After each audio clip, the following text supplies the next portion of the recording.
This is why you can't trust yourself. Let me give you a quick example. In childhood, let's say you got let down by a parent. So there's a part of you that is feeling very let down, but you don't know how to emotionally regulate this part within you. You can't even make sense of it. So what happens? You go and you turn to watching movies, playing with toys, or hanging out with people that will distract you from this feeling. And this is signaling to the part of you that feels this emotion of abandonment. This is self-abandonment. You've looked the other way. This happens all throughout your life. So when you're feeling like you can't trust yourself, it's because there's parts within you, splits within you, that have been abandoned from yourself, which is also not your fault, by the way, because you were young, you didn't know how to emotionally regulate these parts within you. But they don't believe that you're going to take their best interests into yours because you haven't. If you want to learn how to trust yourself more, you have to stop abandoning yourself, and this is what I mean by that. Self-distrust comes from the fact that you consistently abandon yourself. You run away from yourself every time you feel negative or uncomfortable emotions. You ignore your internal emotional guidance system on a daily basis, and you might even listen to what other people want from you versus what you internally want for yourself. And the more you abandon the parts of you that might be feeling negative or uncomfortable emotions or whatever type of emotion, the more you create separation between two parts within you, where one part of you does not trust that the other part of you is going to sit with this part of you when it's feeling uncomfortable or scary emotions. If there's a split within you, there's no true relationship. Follow and like for part 2 if you want to see examples of what I mean. Okay, so you know one of the biggest reasons why we struggle with making decisions for ourselves, exercising discernment, and stepping out of our comfort zones? It's because we have not actually forgiven ourselves for those times in the past where we have broken promises to ourselves during moments of desperation or weakness. So every time we get an opportunity to do a do-over, we talk ourselves out of it because we feel like we've already let ourselves down once, twice, or many times before. I want this cycle to end for us real bad, because we will never be able to get out of our own way and thrive if we continue to live through the lens of our past mistakes. What I'm learning is that there is room for me to acknowledge the fact that I fell short, but I don't have to accept that as the only version of myself, and I also don't have to keep punishing myself for it. We all have the ability to change, to be better, to do better. So if we are willing to forgive others and extend grace to others, why can't we forgive ourselves? So you've lost trust in yourself. That's very understandable based on what you've been through. It's very important to understand what that actually means. We don't really understand what it means to lose trust in ourselves. We don't even fully understand what it means to trust ourselves. And because of that, we've got this unclear understanding of what it is to even trust ourselves. It's very normal to be in an experience, let's say you're in a relationship and you are completely convinced that this person is for you, that you're going to end up together, you've already planned your life together, if you're having kids, getting married, and then out of nowhere, that relationship ends. And what happens is obviously that relationship ending doesn't only trigger a monster amount of the wounds that we have from our childhood that we are completely unaware of, but in the actual ending of the relationship, you are also experiencing emotional distress without the resolution. So again, you're being traumatized. Now this happens in many, many different ways. Sometimes there's aspects of you that have already been traumatized that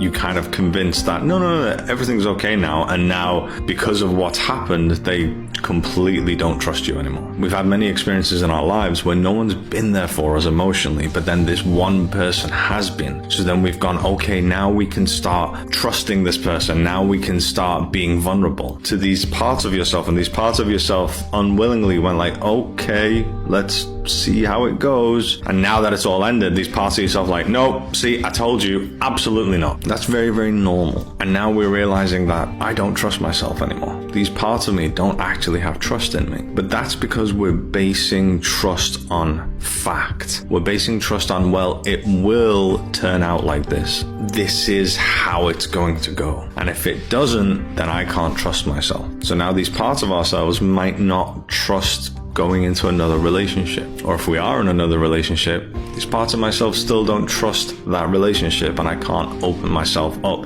to this relationship properly. Trust isn't about fact. Trust isn't about, well, I'm going to spend the rest of my life with this person, and I can only trust myself if that is fact. Or even if that's how I feel. Maybe it doesn't have to be fact, but I have to feel it, and if I don't feel it, therefore I don't trust myself. This is not how to build trust within yourself again. To trust yourself is to constantly always be there for yourself, no matter the outcome. We go through experiences in our lives where it's very, very hard lessons and sometimes very hard pills to swallow. And that's very normal, and that's what it is to be a human being. But to get to a place where I trust myself again, I have to consistently be there for myself in the moments where I get things wrong. There's nothing wrong with getting something wrong. It's okay to make mistakes. It's okay to get things wrong. It's okay to be completely wrong about something. But it's how you react to yourself in those moments that is important. I can be wrong about my relationship. I can be wrong about my next relationship. But I can be there for myself. I can not abandon myself when things don't go well. I can comfort myself, show compassion towards myself.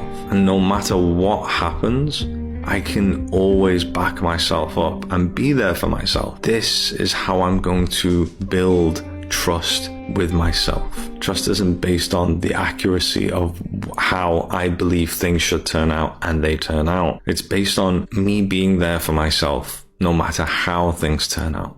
I think the best way to start building a friendship with yourself is by making promises and pacts with yourself. To wake up one day and finally decide that you don't want to suffer anymore. Wake up and decide, for the next 6 months, I am going to work on nothing but myself. I am not looking for anyone. I am not looking for anything. I will trust the universe to unfold as it should. But for the next 3 or 6 or 9 months, the only thing that I will do is to try to be better and actually train your brain to keep that promise with yourself. Our brain is wired for comfort, not happiness. So it will always try to go back to what it's used to a toxic person, to a toxic relationship, to a toxic environment. And your job is to silence your mind and realize that you're wanting to go back because it's comfortable, not because it's healthy.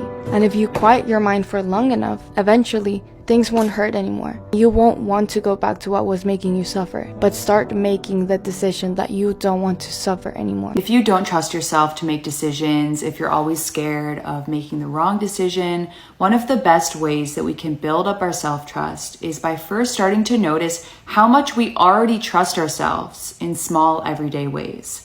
For example, how did you know what you wanted for breakfast this morning? How did you know that you wanted to go for a walk instead of a run? How did you know that you wanted to cancel plans on Friday night?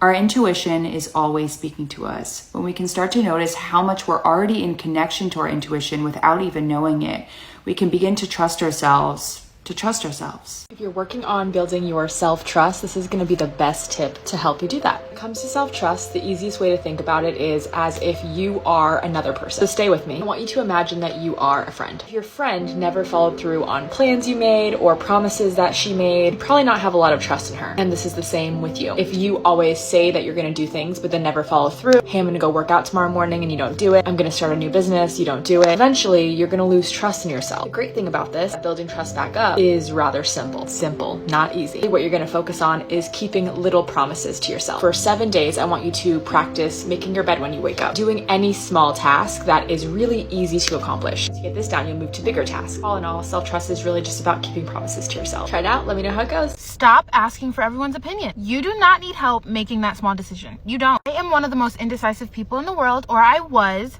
but the only way to break out of that is to stop asking other people's opinions on every single thing you do and to trust yourself. Every time you ask for a second opinion on something you've already made up your mind about, you are only telling yourself that I don't trust myself. I don't trust my gut, and therefore you will be even more scared to make a decision the next time. Of course, I'm not saying you can't ever ask for help, but on so many of our decisions, we already know what we want, and it's okay to trust that. And if you make the wrong decision, guess what? You'll learn something. If you make the right decision, you will learn something and also learn to trust yourself. So you never can go wrong with making your own decisions. Today I'm going to teach you a skill that you should have been taught when you were a child, but probably weren't: how to trust yourself. I've got 3 simple science-backed tools for you. 1. When you make a promise to yourself, keep it. If you struggle with this, you need to make smaller promises that are achievable. Some of us have a habit of overcommitting even to ourselves. So instead of saying, I'm going to go do a 60-minute workout today, say, I'm going to do a walk around the block and then see how I feel. Follow through on it, and then when you do it, make sure to pause and celebrate yourself. 2. When you feel something, acknowledge it. Feeling angry? Don't push it away. Feeling sad? Let yourself cry. This is a great place to use journaling as well. Consider taking just a few minutes every day to write down your experiences and how they made you feel. And 3, identify your values and live by them. Your values should serve as your compass in life. They help you to move towards what matters most to you, but most of us don't know them. We've unconsciously adopted our societal or cultural values, or those of our parents or other people in our lives. Use this tool that we made at the New Happy called the Values Wheel. It takes 5 minutes to figure out yours, and then write them down and put them somewhere where you will see them all the time. When you're making your choices, come back to your values and say, which choice will help me to embody my values? I hope this helps. You are worthy of trusting yourself. Here are 4 tips to rebuild self-trust after betrayal. 1. Set aside time daily to connect to your inner world. That means quieting the world around you and really getting in touch with how you feel. Your emotions, your thoughts, your body sensations. This will help you recognize gut feelings when they come around. 2. Drop the blame game. Blame only leads to shame, and in moments of indecisiveness, give yourself grace. You're doing the best that you can. And if you make a wrong choice, you can always choose again. 3. Know that trust is something that you build within yourself. So if somebody betrays you, you'll know it has nothing to do with you and everything to do with them. Moving forward, you'll know that it's not about if you can trust if somebody's going to betray you or not. You're just going to know that you can handle it if and when they do. 4. Know that building trust within yourself takes time. So celebrate the little wins. So when you do something that you said that you were going to do, that builds trust. Or when you make a decision and you stick to it, that builds trust. And when you stay true to yourself in a tough situation, that builds trust. You got this. I challenge all of you to start a meaningful practice of looking in the mirror and loving what you see. Believe in what you see. If you can't love it, then respect it. And if you can't respect it, then encourage it. If you can't encourage it, empower it. And if you can't empower it, please be kind to it. The greatest relationship, the greatest one you will ever have is with yourself. Believe me. Have faith in yourself. Believing that faith can make broken wings fly, and we deserve to soar. Remember, maybe one of these days when you pass the mirror and you catch a glimpse of yourself, remember I told you this. That is what believing looks like. And don't you ever, ever, ever give up on you.